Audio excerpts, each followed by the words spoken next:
Hello dear students, आज हम पढ़ने वाले हैं केमिस्ट्री के कुछ बेसिक रूल्स को।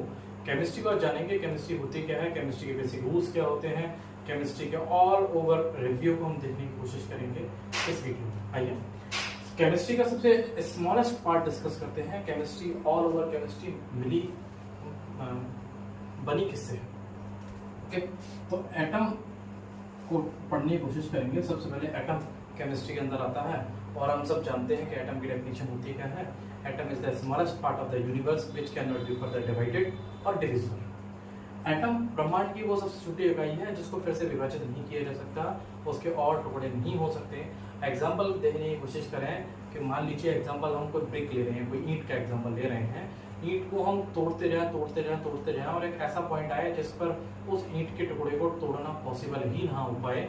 जैसे ईंट का चूरा निकल कर आता है, ईंट का बुरादा जो निकल कर आता है, ईंट का जो पाउडर निकल कर आता है, उस पाउडर का एक पार्टिकल उसके हम टुकड़े नहीं कर सकते, क्योंकि हम उसे हाथ से ही समराइज नहीं कर सकते, हाथ से ही और डिटरमाइन नहीं कर सकते, हाथ से और छोटा नहीं कर सकते। तो वो उसका स्मॉलेस्ट पॉइंट हो गया, और किसी भी चीज का स्मॉलेस्ट पॉइंट ही उसका एटम कहलाता है। ठीक है, एटम मिलकर किससे बनता है? एटम की डेफिनेशन अगर देखने की कोशिश करें, लिखें यहाँ, atom is the smallest part of the universe which cannot be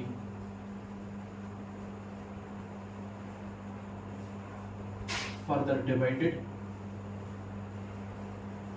or divisible।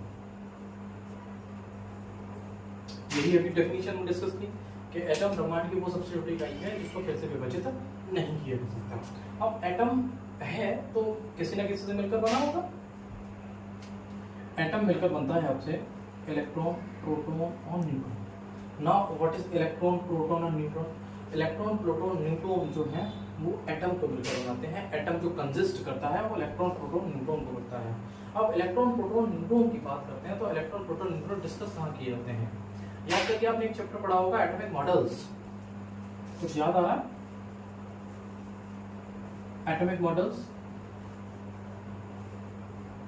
Atomic model को डिस्कस करने के लिए बहुत सारे साइंटिस्ट आए हैं। बहुत सारे साइंटिस्ट उसमें मेनली जो गिने जाते हैं वो 3 साइंटिस्ट गिने जाते हैं जिनका मेजर रोल था एटॉमिक स्ट्रक्चर डिस्कवर करने में, एटॉमिक स्ट्रक्चर बनाने में। और एटॉमिक स्ट्रक्चर बनाने के साथ साथ वो इलेक्ट्रॉन, प्रोटॉन और न्यूट्रॉन के डिस्कवरर थे। इलेक्ट्रॉन, प्रोटॉन, न्यूट्रॉन के डिस्कवरर किन में से निकल गए? एटॉमिक मॉडल को बनाते बनाते निकल कर आए, जिसमें से फर्स्ट मॉडल हम डिस्कस करते हैं। जो फर्स्ट मॉडल था आपका वो बनाया था जे थॉमसन ने।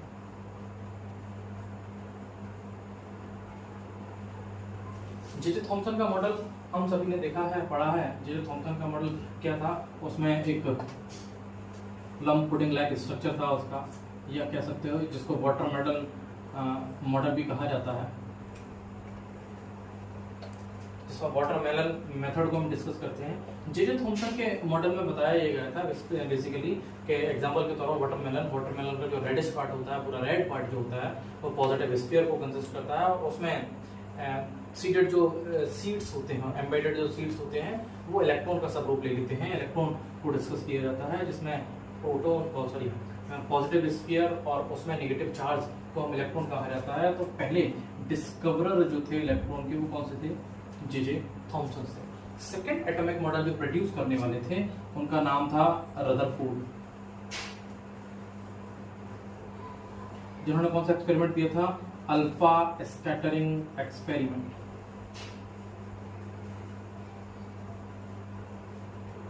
अल्फा स्कैटरिंग एक्सपेरिमेंट हुआ क्या था कि अल्फा रेज 12,000 अल्फा रेज को पास किया गया था सोर्स ऑफ अल्फा पार्टिकल से, सोर्स ऑफ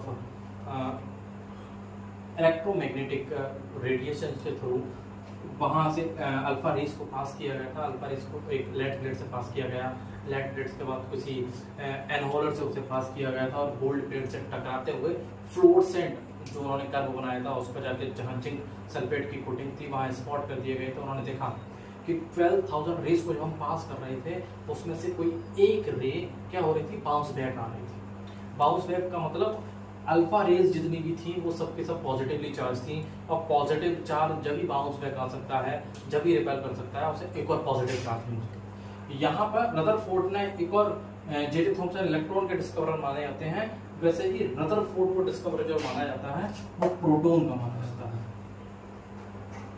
प्रोटॉन जो डिस्कस किया गया था वो रदरफोर्ड के द्वारा किया गया था। इलेक्ट्रॉन के जे.जे. थॉमसन हो गए, प्रोटॉन के रदरफोर्ड हो गए। Proton was discovered by Rutherford by performing alpha scattering experiment.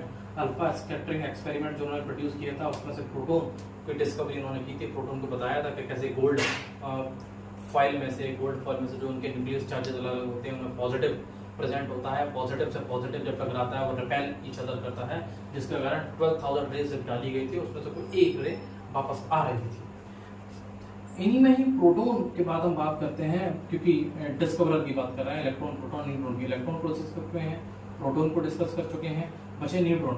Neutron को डिस्कवर करने वाले जो थे, न्यूट्रॉन को जो डिस्कवरी की थी न्यूट्रॉन की, वो की थी जेम्स चैडविक ने। उनका नाम था जेम्स चैडविक।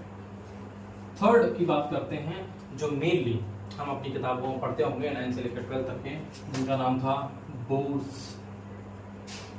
उनका पूरा नाम था नील्स बोर।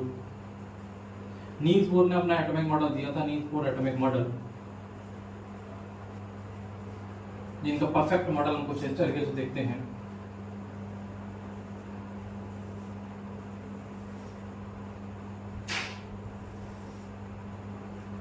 कुछ इस तरीके से इनका मॉडल रहता है, जहां मिडिल में आपके न्यूक्लियस प्रेजेंट रहता है, जिसका अनदर नेम न्यूक्लियॉन्स भी कहा जाता है, जिसमें प्रेजेंट रहते हैं आपके प्रोटॉन और न्यूट्रॉन। ये आपका ऑर्बिट पाथ होता है, जिसमें प्रेजेंट होते हैं आपके इलेक्ट्रॉन, जिसमें पहली शेल का नाम जो दिया गया था वो के शेल था, इसको एल शेल के नाम से जानते हैं, इसको एम शेल के नाम से, और लास्ट वाले को एन शेल के नाम से जानते हैं।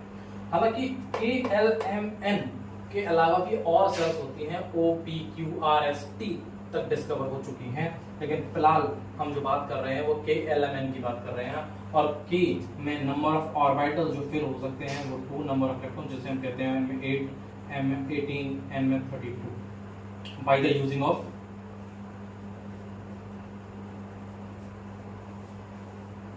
Formula 2n², where n² is the number of orbitals जो फिल हो सकते हैं। फॉर के शेल के लिए कि यहाँ 2 ही इलेक्ट्रॉन क्यों फिल किए जा रहे हैं उसको लेकर हम बात कर रहे हैं। के लिए फॉर्मूला या के कौन सी सेल है, के फर्स्ट सेल का नाम दिया गया है, तो के फर्स्ट सेल है, तो यहाँ स्मॉल n की वैल्यू क्या हो जाएगी आपकी 1। 2n वाले फॉर्मूले में अप्लाई करेंगे आप 2n² में 2 मल्टीप्लाइड बाय 1 का square, 2 multiplied by 1 equal to, ऐसे के शेल में 2 नंबर ऑफ ऑर्बिटल आते हैं। L में पुट करेंगे तो n की वैल्यू 2 लगाएंगे, 2n², putting the value of n, 2 into 2 का square equal to 2 into 4, that means 8. Okay, now discuss about m. For m, n equal to 3, putting the value in the formula of 2n², where n equal to 3, 2 multiplied by 3 square, 2 multiplied by 9 equal to number of electrons in n shell filling 18. Now discuss about the n shell, putting the value of n, number of cells equal to 4,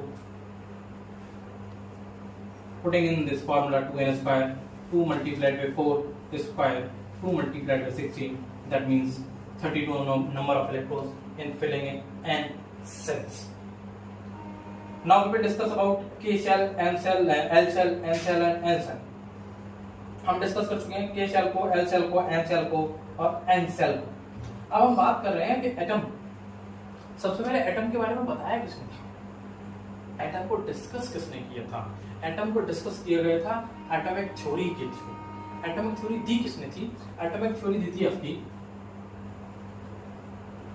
John Dalton. Atomic theory was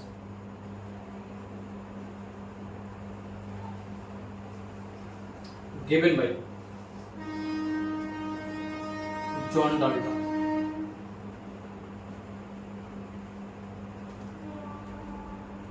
atomic theory किसके द्वारा दी गई थी, John Dalton के द्वारा। John Dalton में ही discuss किए गए थे इलेक्ट्रॉन, प्रोटॉन, न्यूट्रॉन के डिस्कवरर, वहीं पर डिस्कस किए गए atomic models. Atomic model, first atomic model represent by J Thomson, second Rutherford and Goldstein and third Bohr's atomic model, जो यहाँ हम डिस्कस कर रहे हैं। इसके अलावा इनके सब सेल्स को भी डिस्कस किया जाता है, फिर इनके अंदर और बेसिक यूनिट्स को डिस्कस किया जाता है। ओके।